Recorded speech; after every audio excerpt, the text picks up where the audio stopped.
Merci, monsieur Delon. Je vais faire l'intervention. Bonjour à tous, je suis ravi d'être ici. Je suis content que le RAGIX soit un exercice très important. Ce dialogue entre le public et le privé au Maroc a encore plus d'importance que dans les autres pays. Parce que vous l'avez constaté certainement, le fossé entre les élites politico-administratives et les élites économiques n'a pas aidé à la politique économique. Et une des explications de ce fossé, c'est le fait que la capitale administrative soit à Rabat et la capitale économique soit à Casa. Et donc, si vous vous souvenez un petit peu de la théorie de Darwin, je ne sais plus quelle espèce avait été séparée par un canyon, et puis au bout de 30 générations, ils n'arrivaient plus à se reproduire entre eux. Et c'est un peu ce qui s'est passé. On ne parle plus le même langage dans l'administration et dans le secteur privé. Donc c'est pour ça que cette idée des écosystèmes industriels et du partenariat PPP est arrivée pour solutionner ce problème. Alors il y a 49 écosystèmes industriels au Maroc, et on a remarqué que l'un des facteurs clés de succès, c'est justement la proximité entre les pouvoirs publics et le secteur privé. Donc je voudrais remercier et féliciter M. Toledano et toute la fédération, parce que c'est une fédération dynamique. Et on le voit juste ici, hein, beaucoup de fédérations, je ne dirais pas lesquelles, mais il y a une gradation et on sent une dynamique. Alors je voudrais dire aussi que c'est un secteur qui est particulier, monsieur le ministre l'a dit également, c'est un secteur particulier parce que quand vous étudiez par exemple la politique industrielle de la Corée du Sud, vous voyez très bien qu'eux aussi ont eu leur plan émergence, pacte d'émergence, etc. Ils ont eu les différentes étapes sur moi. Et à un moment donné, on voit clairement qu'ils sont arrivés à une étape où ils se sont dit, ok, très bien, on a fait le light manufacturing, on a fait ça, on a des poches d'efficacité. Mais maintenant, si on veut relier toutes ces poches, il va nous falloir ce qu'ils ont appelé les industries racines.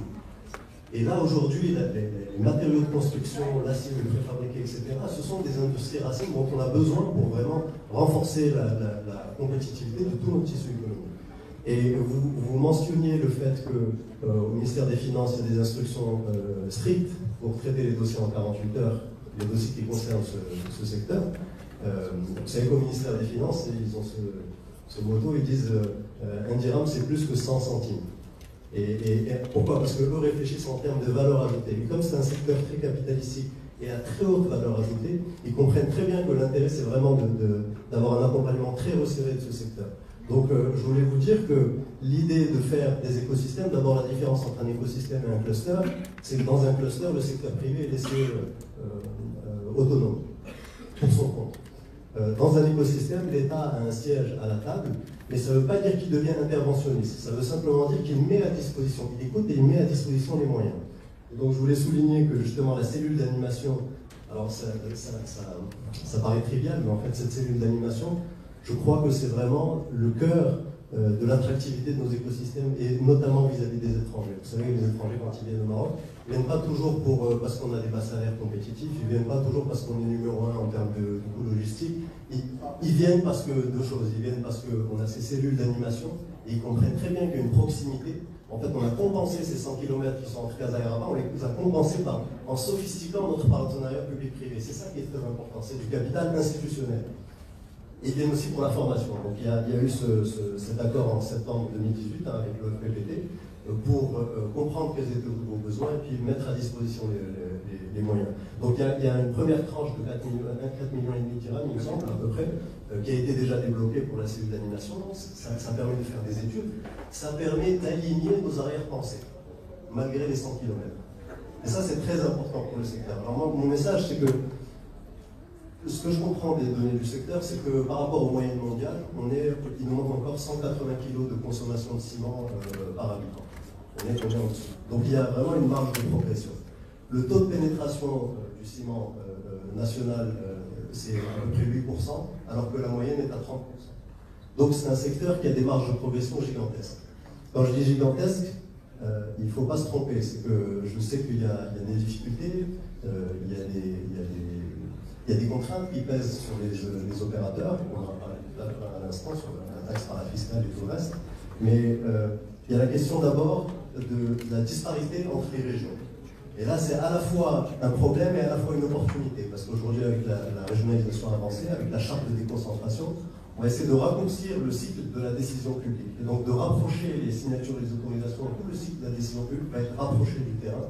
Et donc vous avez une opportunité majeure d'aller voir, d'aller chercher dans les plans de développement régionaux qu'est-ce qui peut entrer en résonance avec vos stratégies à l'échelle nationale et internationale. La deuxième question, c'est la question de l'efficacité énergétique. Les coûts énergétiques au Maroc, évidemment, ne sont pas ceux que vous allez trouver au Québec ou en Russie ou en Turquie.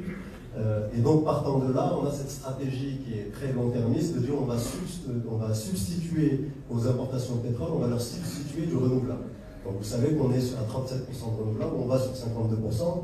On est bien avancé sur la courbe d'apprentissage de toutes les technologies renouvelables. Donc là, on a vraiment une promesse d'avoir de l'énergie peu chère et compétitive. Et là encore, il faut aller sur non seulement le renouvelable, mais l'efficacité énergétique. Je ne sais pas si vous avez vu, mais dernièrement, il y a des décisions qui sont à l'étude dans ce sens-là, qui sont très ambitieuses. On les attendait depuis assez longtemps. Donc j'espère que ça va déboucher avec Saïd Mouni notamment. La question de l'informel. Je vais rester très basique. Je ne sais pas si vous êtes au courant, mais la DGI a mis sur son site internet des adresses mail correspondant à chacun des 15 ateliers des assises de la fiscalité qui se tiennent le 3 et le 4 mai. Donc, vous pouvez envoyer vos propositions directement par email à la DGI sur ces 15 adresses mail. Si vous ne les trouvez pas sur le site, elles sont sur mon compte Twitter, je les ai publiées, et j'espère qu'ils vont être floudés et spammés par tout un tas de propositions de votre part, parce qu'on a besoin de cette intelligence collective, on a besoin d'avoir votre retour du terrain et de comprendre quelles sont vos idées. C'est les mêmes idées que vous partagez entre vous en salon, il faut maintenant canaliser vers ces adresses email et pour qu'on oblige la décision publique à les prendre en compte, au moins qu'elles soient dans les minutes des assises de la fiscalité. Je vous dis, ça ne va pas forcément déboucher, mais au moins vous auriez essayé. Et la fenêtre d'écoute, elle n'est pas tout le temps ouverte. Normalement, elle est ouverte le 3 et 4 mai, c'est important de participer. Le dernier point, et j'ai bientôt fini, la question de la qualité du partenariat public-privé. Alors c'est une bonne qualité, c'est quelque chose qui rend le Maroc attractif, mais je voudrais insister sur, vous savez, PPP, c'est pas forcément partenariat public-privé, c'est aussi partenariat privé-privé. Et donc le dialogue privé-privé est très important. Et je crois qu'il y a certains secteurs, par exemple, qui sont fragmentés. Vous avez une représentation, vous avez les étrangers qui font des R&D qui sont dans une association, vous avez les nationaux qui sont à Casa qui sont dans une association, vous avez les nationaux qui sont de couleur jaune qui sont dans une autre association. Et ça complique les choses. Vous savez, en Afrique, on souffre de la fragmentation. Le PIB de tous les pays africains, c'est moins que le PIB de l'Allemagne, par exemple. Donc c'est comme si vous preniez le PIB de l'Allemagne et que vous le coupiez en 54 législations, 54 gouvernements, 54 personnes à convaincre, etc. Là, c'est la même chose quand il s'agit d'un partenariat avec le secteur privé. Quand vous êtes confronté à une multitude de revendications, une multitude de grilles de lecture, évidemment, ça rend les choses beaucoup plus compliquées. Donc le message, c'est vraiment il faut qu'on arrive à augmenter le capital institutionnel du secteur, et je crois que M. le ministre a dit des termes peut-être un peu plus concrets. Voilà, je vous remercie de m'avoir écouté et bon travail.